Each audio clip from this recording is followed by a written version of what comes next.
Get out! Revenge Files with Nora. File 29. Amy. My boss called an emergency meeting to announce they were selling the company's flagship product, a product built entirely on my patented algorithm. He stood there, grinning about a $700 million acquisition deal, completely unaware that I held the intellectual property rights to the core technology. I'll never forget the look on his face when their legal team discovered that my patent blocked the entire acquisition. This is the story of how I went from being the quiet technical person in the corner to the woman who held the keys to a $700 million deal. And trust me, the ending is worth waiting for. My name is Amy Merritt. About 9 years ago, I joined Vertex Analytics as a senior software engineer. The company occupied floors 36 through 40 of a glass tower in Tribeca. I remember so clearly walking through those doors, portfolio in hand, buzzing with the excitement of having the opportunity to build something meaningful. Vertex specialized in predictive analytics for financial markets. Their clients included hedge funds, investment banks, and private equity firms who paid millions for even the slightest edge in market prediction. The company had a decent reputation, solid revenue, and one glaring problem: their core algorithm was outdated. It worked, but barely. Competitors were catching up fast, and if they didn't make a move to get ahead, the end was near. That's where I came in.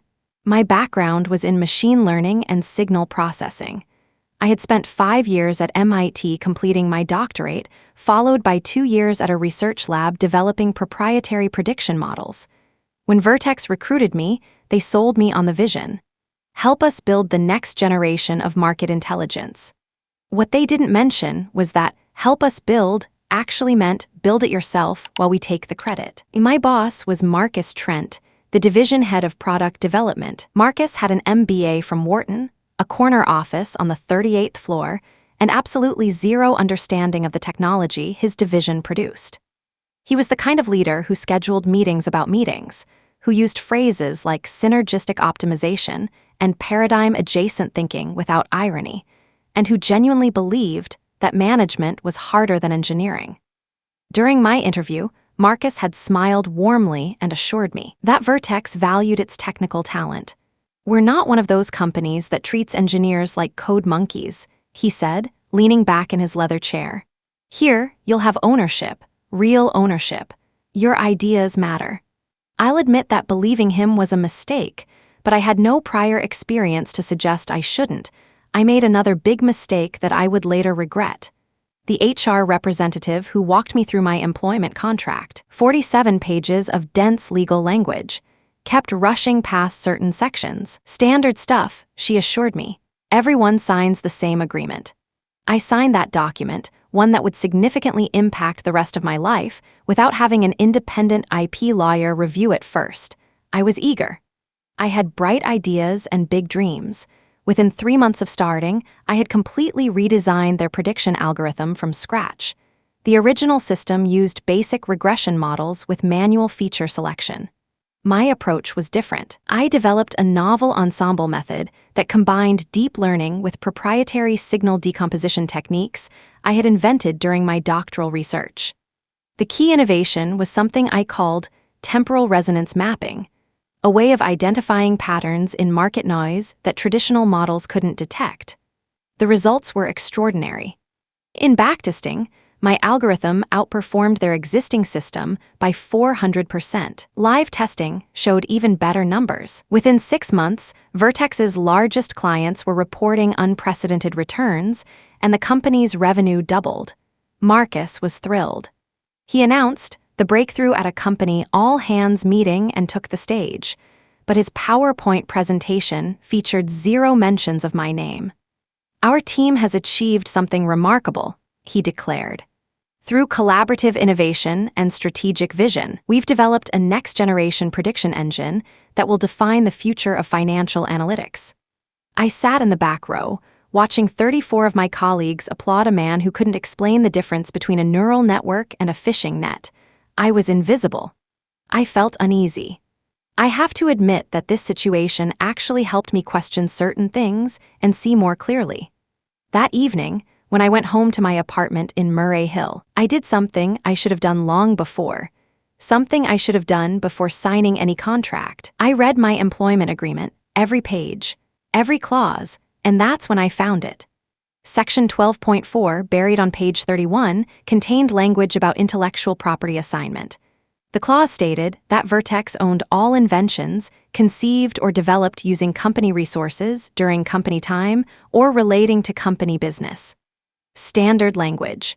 But there was an exception, a small carve-out that most people would have missed. The exception stated that prior inventions, work created before employment, remained the property of the employee, provided they were documented in Exhibit B of the agreement. I pulled out my doctoral thesis. I pulled out my research lab publications. I pulled out the patent application I had filed 2 years before joining Vertex, a patent for temporal resonance mapping that had been granted just 3 months after I started at the company. The algorithm I built for Vertex wasn't just inspired by my prior work. It was built directly on top of my patented invention. I had never assigned that patent to anyone. It was mine. Legally and undeniably mine. I called my friend Diane, an intellectual property attorney I had met when filing my original patent. We met for coffee the next morning, and I showed her everything: my patent, my employment contract, the technical documentation of Vertex's new algorithm. Diane studied the documents for almost an hour before looking up at me with an expression I couldn't quite read. "Amy," she said slowly, "do you understand what you have here?" I told her I thought I did. She shook her head. "No, I don't think you do." She tapped the patent document. "This isn't just leverage. This is a nuclear weapon.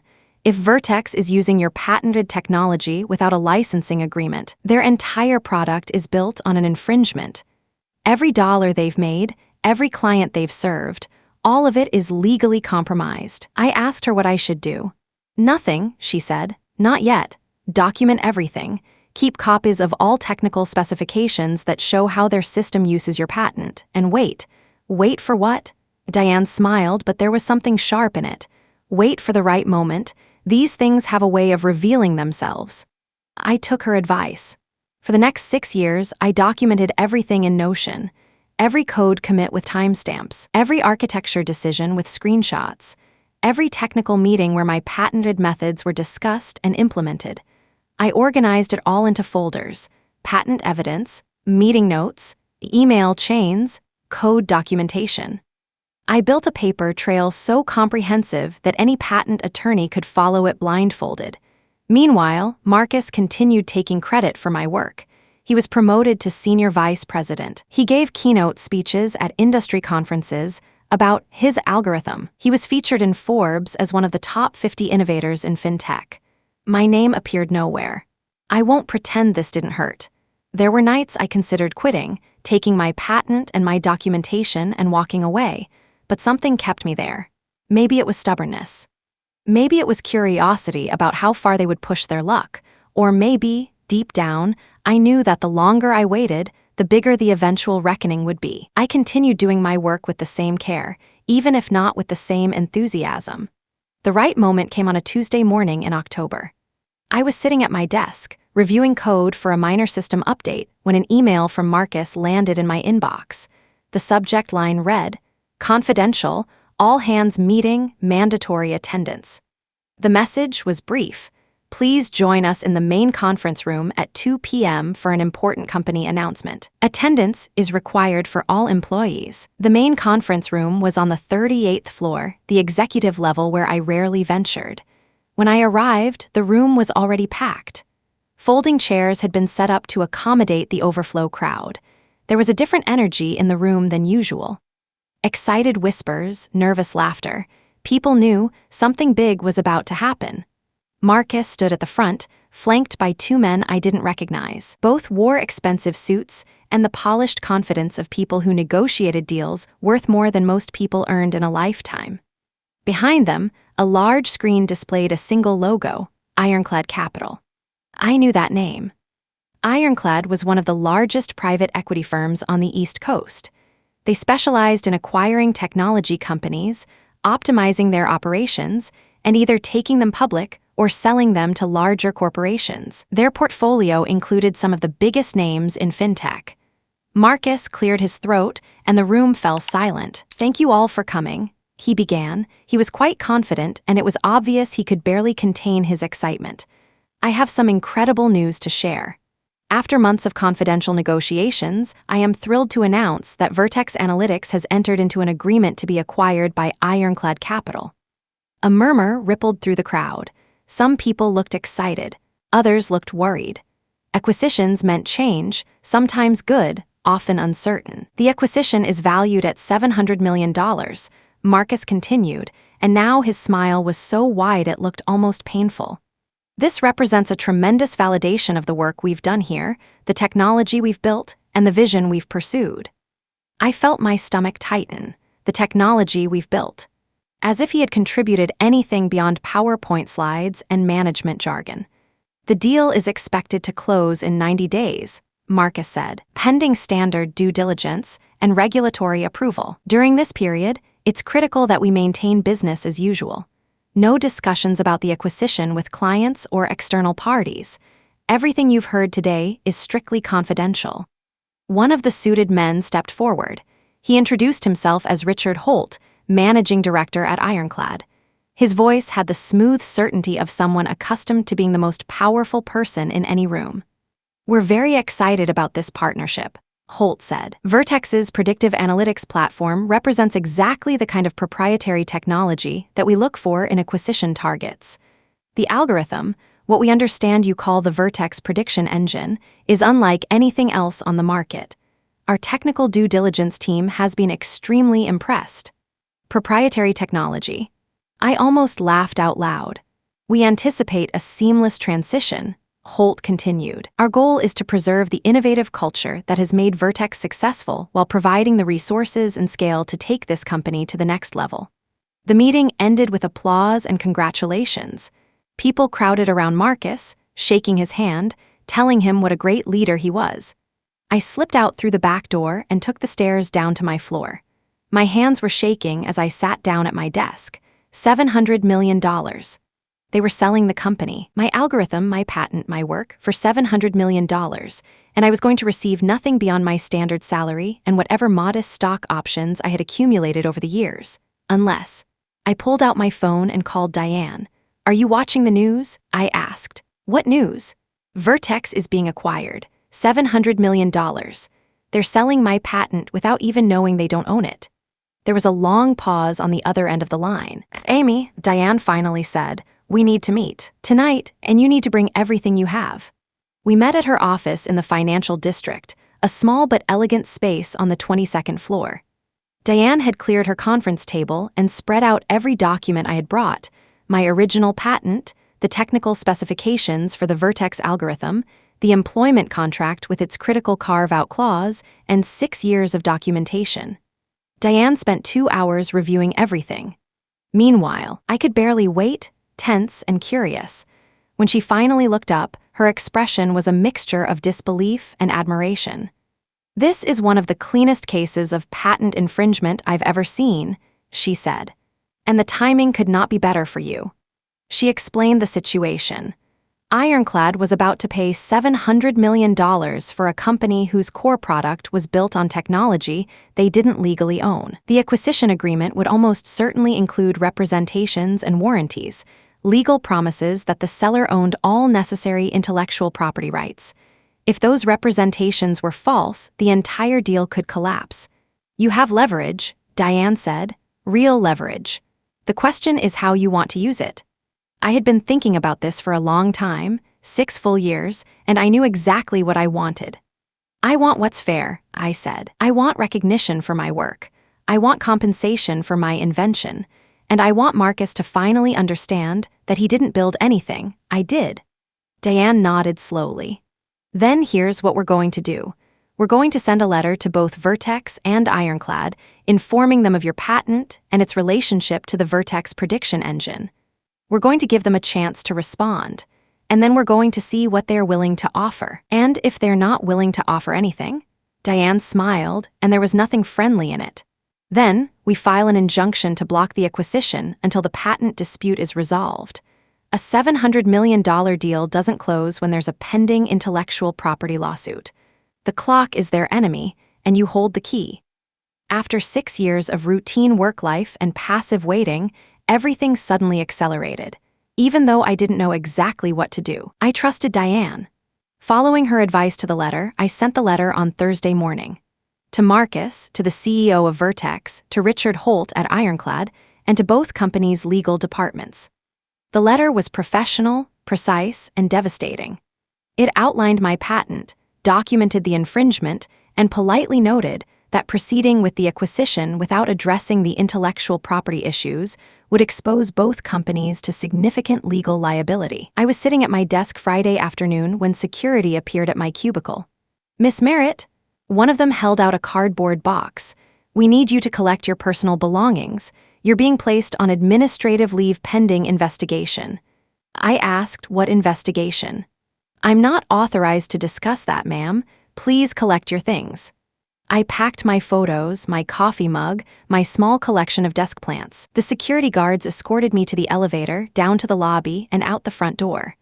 I stood on the sidewalk in Tribeca, holding a cardboard box, watching the revolving doors spin behind me. My phone buzzed.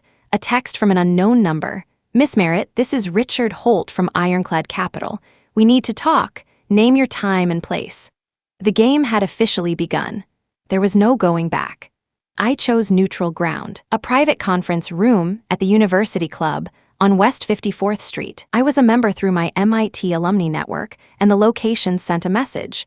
I wasn't some nobody they could intimidate. I was an MIT-educated engineer with a legitimate patent and a legitimate claim.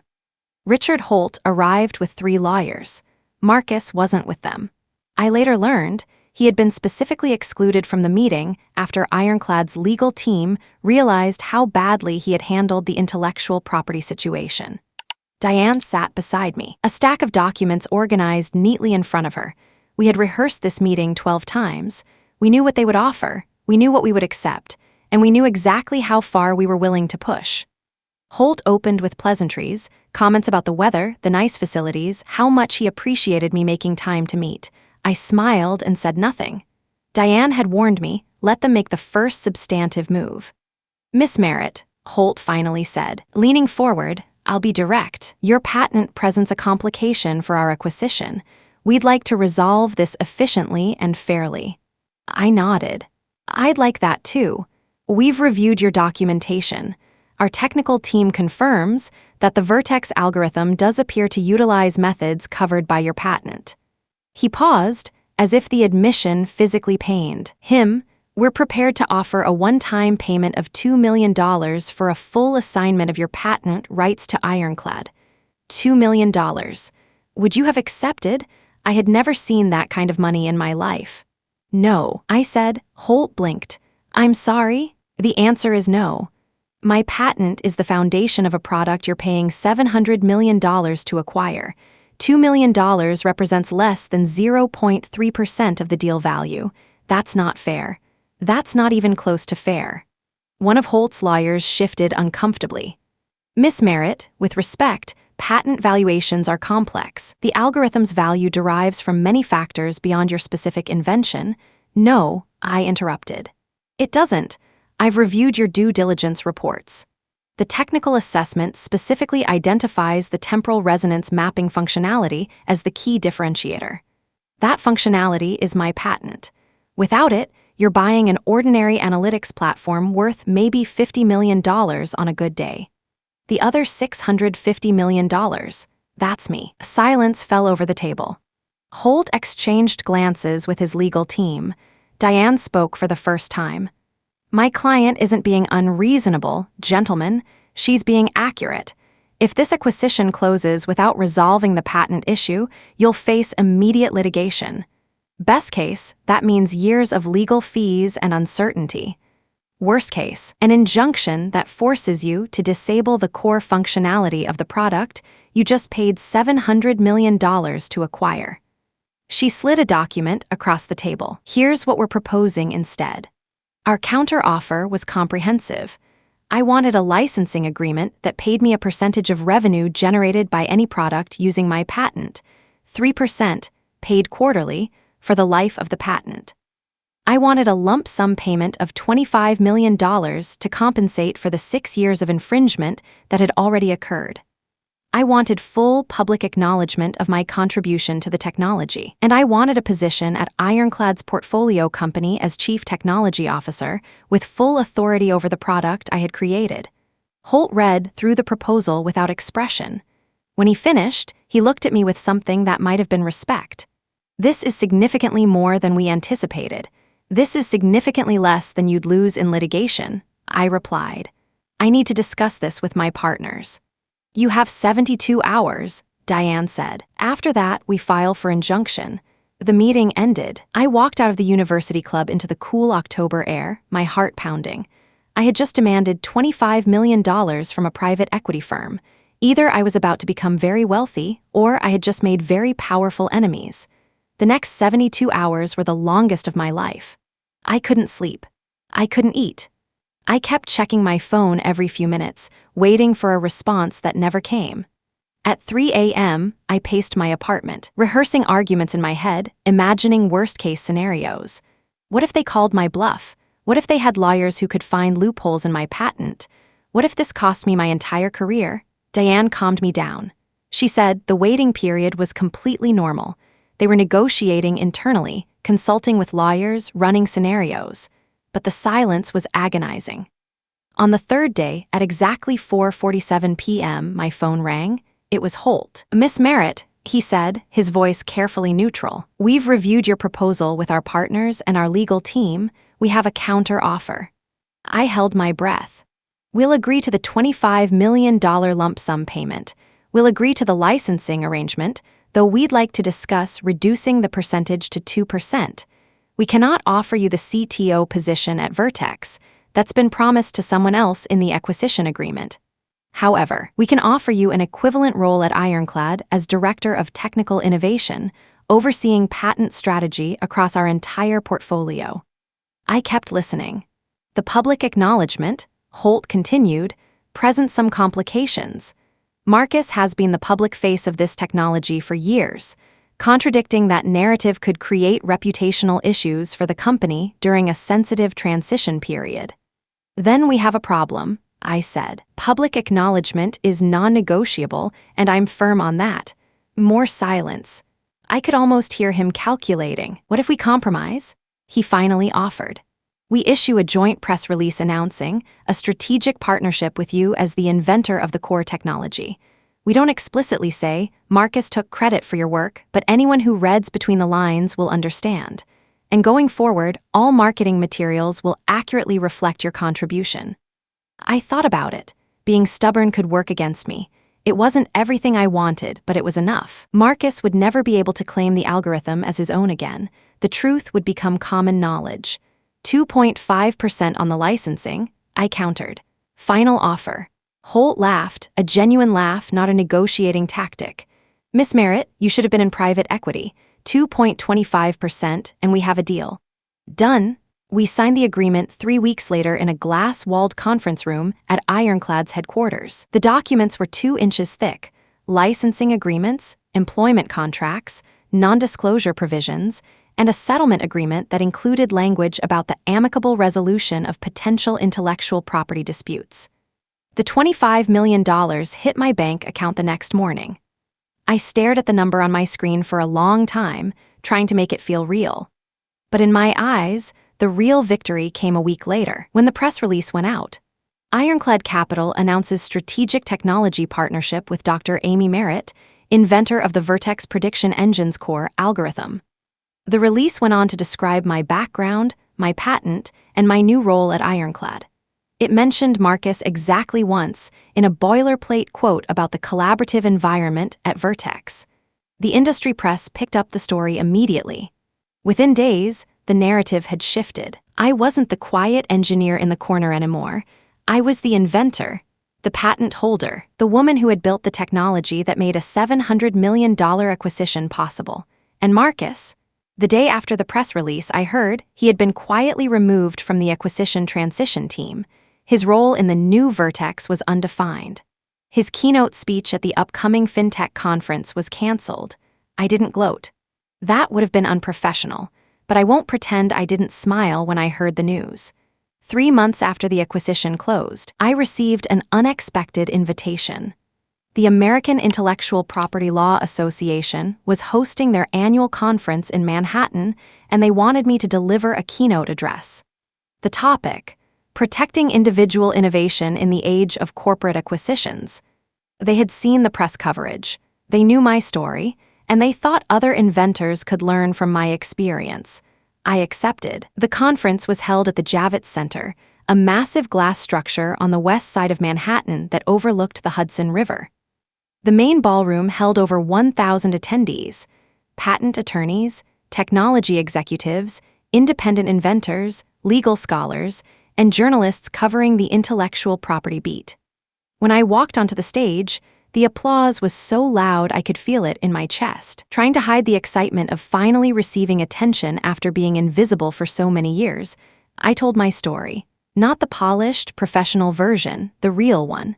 I talked about my mistakes, about signing a contract without fully understanding it, about watching someone else collect the praise for my work for 6 years.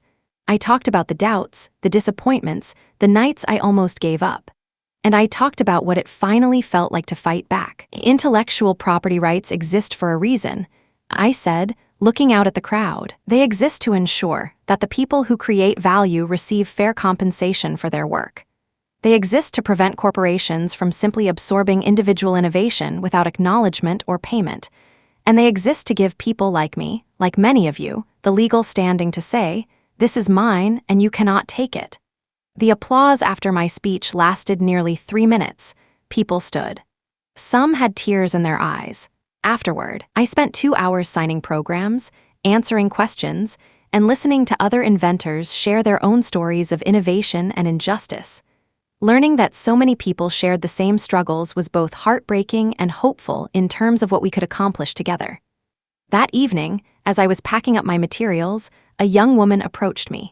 She couldn't have been more than 25, fresh out of engineering school, based on the badge around her neck. "Dr. Merritt," she said hesitantly, "I just wanted to thank you. I'm starting a job next month at a tech company, and I was about to sign their standard employment contract without reading it." She held up a folded piece of paper, notes she had taken during my speech. "I'm going to have a lawyer review it first. You might have just saved my entire career." That moment was worth more than $25 million. It was priceless. But I needed one more confrontation before I could close that chapter and move on. Marcus and I hadn't spoken since my administrative leave. I had heard through mutual contacts that he was struggling, his reputation damaged, his prospects uncertain. Part of me wanted to leave it at that. I had won. What more was there to say? But closure mattered. Not for him, for me. I arranged to meet him at a coffee shop in Chelsea, a neutral location far from Vertex's Tribeca headquarters. When he walked in, I barely recognized him. The confident swagger was gone. His suit seemed to hang off his frame. He looked older, smaller, diminished. He sat down across from me and stared at the table for a long moment. "You destroyed my career," he finally said. His voice was flat, almost emotionless. I shook my head. "No, you destroyed your career. You took credit for work you didn't do. You built a reputation on a foundation that didn't belong to you. And when that foundation was revealed, there was nothing left. I was going to give you credit eventually. When exactly were you planning to do that?" I interrupted. "After the Forbes article? After the keynote speeches? After you used my algorithm to justify a $700 million valuation? Admit it, you had long forgotten the quiet engineer sitting in the corner even existed." He had no answer. Of course he didn't. "Marcus," I said, and my voice was calm, measured, almost gentle. "I want you to understand something. I didn't do this for revenge. I did this because it was right. My patent represented years of research, years of innovation, years of my life. You tried to take that from me without compensation, without acknowledgement, without even basic respect. I simply took it back." I stood up to leave. "What am I supposed to do now?" he asked. There was something pathetic in his voice. A man who had spent his entire career managing other people's brilliance, suddenly facing the reality that he had none of his own. I looked at him for a long moment. "Learn to build something yourself," I said. "It's harder than you think, but it's the only way that counts." I left him sitting there, staring at his untouched coffee. I can't say I didn't feel sorry for him, but I didn't look back. And with that, I closed that chapter for good. I walked out of the coffee shop into the late afternoon sun. The city buzzed around me, taxis honking, people rushing, the endless energy of New York. I had spent 7 years waiting for this moment, and now that it was over, I felt something I hadn't expected. Peace. The acquisition closed without further incident. Ironclad's technical team integrated my algorithm into their broader platform, creating a suite of financial analytics tools that generated over $200 million in revenue in their first year. My 2.25% licensing fee meant that every quarter, a check arrived in my mailbox that would have taken a decade to earn in my old engineering salary. But money is just money. What I gained was something more valuable: recognition. My name was now permanently associated with the technology I had created.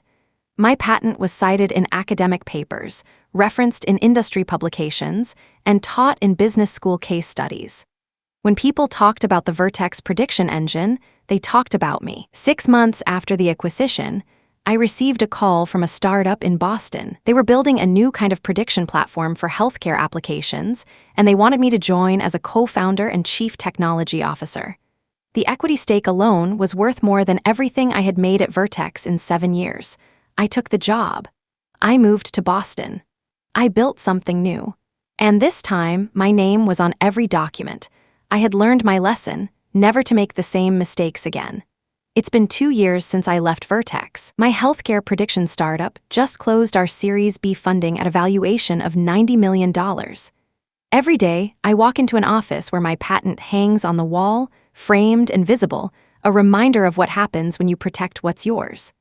I still think about my time at Vertex sometimes, the long hours, the thankless work, the frustration of watching Marcus take credit for my innovations. Some people might call that time wasted. I call it education. The most important lesson I learned from that experience is this: understand your contracts before you sign them. Take the time to read every page. Question every clause, and if something doesn't look right, hire an expert to explain it. A few $100s in legal fees can save you from millions in lost rights and possibly years of wasted effort. Sometimes people ask me if I feel guilty about what happened to Marcus. His career never recovered. He's working at a small consulting firm now, advising startups on innovation strategy. The irony isn't lost on anyone. It might sound ruthless, but I'm clear about the fact that I feel no guilt.